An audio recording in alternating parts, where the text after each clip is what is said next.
Hi friends, praise the lord. How are you? మా ఛానల్ని subscribe చేయండి, పక్కనే ఉన్న గంటని క్లిక్ చేయండి, మీకు ఇష్టమైతే లైక్ చేయండి. అలా చేసినప్పుడు మా వర్తమానములు మేము మీకు ఈజీగా పంపడానికి బాగుంటుంది. ఈ సమయంలో మనం ఒక శ్రేష్టమైన అమూల్యమైన అంశాన్ని వినబోతున్నాం. చాలా సంవత్సరాల నుంచి క్రైస్తవ సంఘంలో ఈ ప్రశ్న చాలా తర్జన భర్జనగా ఉండి చాలామంది నన్ను అడిగారు. కాబట్టి ఈ అంశాన్ని నేను కొద్ది నిమిషాలు మీతో చెప్పడానికి ఇష్టపడుతున్నాను. 7 ఏళ్ల శ్రమల్లో సంఘం ఉంటుంది అని చాలామంది ఈ దినాలలో అంటున్నారు. కొంతమంది నా మధ్యకి దీన్ని తీసుకుని వచ్చారు. కాబట్టి దీని క్లారిఫికేషన్ వాక్యానుసారంగా ఇద్దామని అనుకుంటున్నాను. 7 ఏళ్ల శ్రమల్లో సంఘం ఉంటుంది అనేది ఒక పిచ్చి బోధ. అది బిబ్లికల్ కాదు, అది వాక్యానుసారం కాదు. ఎలాగంటే 7 ఏళ్ల శ్రమల్లో వాళ్ళు సంఘం ఉండిద్దని చెబుతున్నటువంటి వాళ్ళకి వాళ్ళు ఏం చూపించి చెప్తున్నారంటే, ప్రకటన గ్రంథం 7వ అధ్యాయం 14వ వచనం, అతడు నాతో చెప్పాను, వీరు మహాశ్రమంలో నుండి వచ్చిన వారు గొర్రెపిల్ల రక్తములో తమ వస్త్రములను ఉదుక్కున్న వాటిని తెలుపు చేసుకొనిరి అని ఇక్కడ చెప్తున్నారు. వాళ్ళు అంటే గొర్రెపిల్ల రక్తంలో ఉతుక్కున్నారంట. వాళ్ళంట మహాశ్రమంలో నుంచి వచ్చినారు. మహాశ్రమంలో నుంచి వీళ్ళు వచ్చారా అని అన్నారు. కాబట్టి సంఘం శ్రమంలో ఉండిద్ది అంటున్నారు. సో మహాశ్రమంలో నుంచి వచ్చినటువంటిది సంఘం కాదండి. సంఘం శ్రమలు గుండా వెళుతుందని చెప్పాడు. ఆల్రెడీ ఇప్పుడు మనం శ్రమల పాలవుతున్నాం. పాస్టర్లు కానీ విశ్వాసులు కానీ ప్రపంచ అనేక దేశాల్లో శ్రమల గుండా వెళుతుంది. కానీ 7 సంవత్సరాల శ్రమల్లో ఉండదు. వాళ్ళు ఈ వాక్యాన్ని చూపించి ఏమంటున్నారంటే, మహాశ్రమంలో నుంచి వచ్చిన వారు వీరే అని అక్కడ ఉంది. కాబట్టి ప్రకటనలో సంఘం శ్రమల్లో ఉండిద్ది అంటున్నారు. సంఘం శ్రమంలో ఉండిద్ది, మహాశ్రమంలో నుంచి వచ్చిన వాళ్ళు వీళ్ళు కాదండి. అసలు 7 సంవత్సరాల శ్రమలు యాకోబు సంతతి కని ఉంది, ఇశ్రాయేలీలు కని ఉందన్నమాట. సో ఇశ్రాయేలీలు 7 సంవత్సరాల శ్రమల కాలంలో ఈ భూలోకంలో విడవబట్టినప్పుడు క్రీస్తు విరోధి వాళ్ళని హింసిస్తాడు.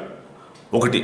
రెండవది ఏంటంటే, సంఘం అంతా పైకి వెళ్ళిపోయిన తర్వాత కొంతమంది విడవబడినప్పుడు వాళ్ళలో చాలా మందికి అందరికి కూడా వీడు 666 మొదలు వేస్తాడు క్రీస్తు విరోధి. కొంతమంది ఏపించుకోమని ఎదురు తిరుగుతాడు. ఎదురు తిరిగినప్పుడు వాళ్ళను చంపుతాడు. హతసాక్షులై అట్లా పరలోకం వచ్చే బ్యాచ్ ఉంటుంది 7 సంవత్సరాల శ్రమల కాలంలో. కానీ అప్పుడు హతసాక్షులు అవ్వాల్సి వస్తుంది. ఇప్పుడైతే మనం ఫ్రీగానే రక్షణ పొంది పరలోకం వెళ్ళిపోవచ్చు. 666 మొదలు అందరి మీద వేస్తుంటే కొంతమంది వద్దు అని ఎదురు తిరుగుతారు. వాళ్ళని చంపుతాడు. వాళ్ళు శ్రమల్లో నుంచి, మహాశ్రమంలో నుంచి వచ్చిన వారు. తర్వాత మహాశ్రమంలో వీళ్ళు ఉంటారు. ఎవరు? యూదులు. అది ఎక్కడుందంటే దానియేలు గ్రంథం 12వ అధ్యాయం 1వ వచనంలో, అప్పుడు నీ జనులు రాజ్యముగా కూడిన కాలం మొదలుకొని ఈ కాలం వరకు ఎన్నిటికీ కలుగునంత ఆపద కలుగును. అయితే నీ జనులలో గ్రంథమందు దాఖలైన వారెవరో వారు తప్పించుకొందురనుంది.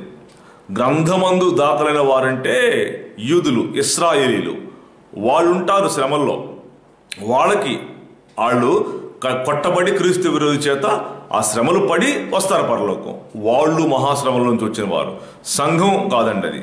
సంఘం శ్రమల్లో ఉండదు, తప్పది.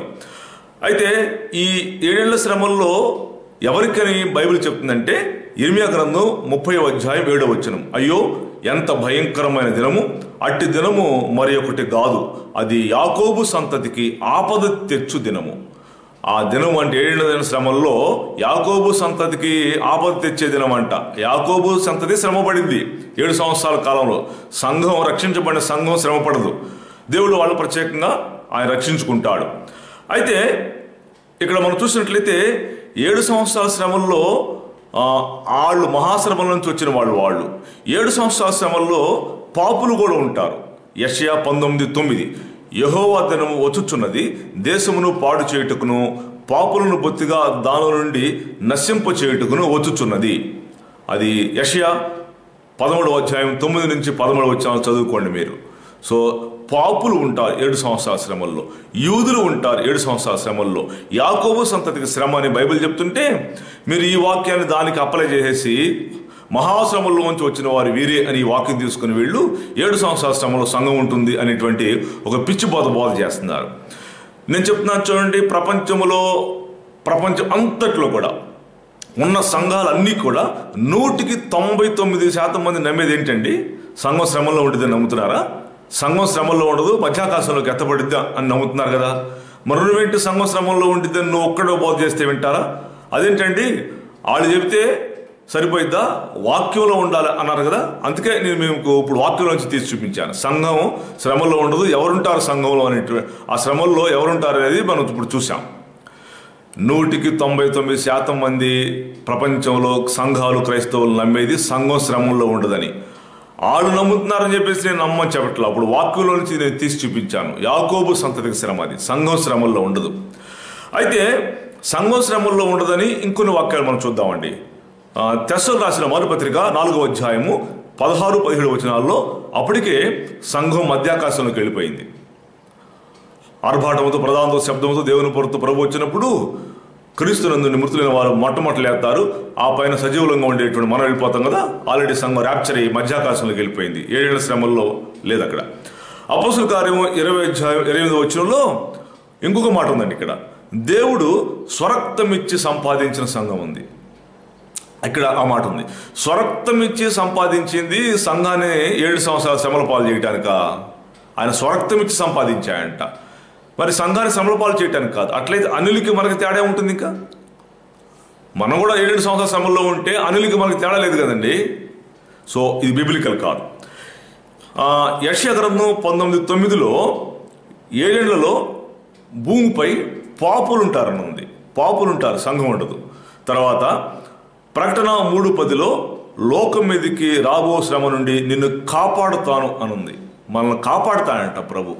ఇది లోకం మీదకి ఈ 7 సంవత్సరాల మహాభయంకరమైన శ్రమ వస్తున్నప్పుడు మనల్ని కాపాడుతాడు. మనల్ని రక్షించింది ప్రభువారు, మనల్ని శ్రమల పాలు చేయటానికి కాదండి. కాబట్టి ఇది వాక్యానుసారం కాదు. సంఘం ఎట్టి పరిస్థితుల్లో 7 సంవత్సరాల శ్రమల్లో ఉండదు. అది తెస్సలోనికీయులకు రాసిన పత్రికలో సంఘం ఆల్రెడీ పైకి మధ్యాకాశంలోకి వెళ్ళిపోయిన తర్వాత భూమి మీద 7 సంవత్సరాల శ్రమలు ప్రారంభమవుతాయి. 7 సంవత్సరాల శ్రమల్లో 7 ముద్రలు, 7 బోర్లు, 7 పాత్రలు భయంకరంగా ఉంటాయి. ఆ భయాందోళన భయంకరంగా ఉండటానికైనా ప్రభు మనల్ని రక్షించింది కాదు. కాబట్టి మరి వాక్యం మీకు అర్థమైంది అనుకుంటున్నాను. సంఘం శ్రమలో ఉండదు.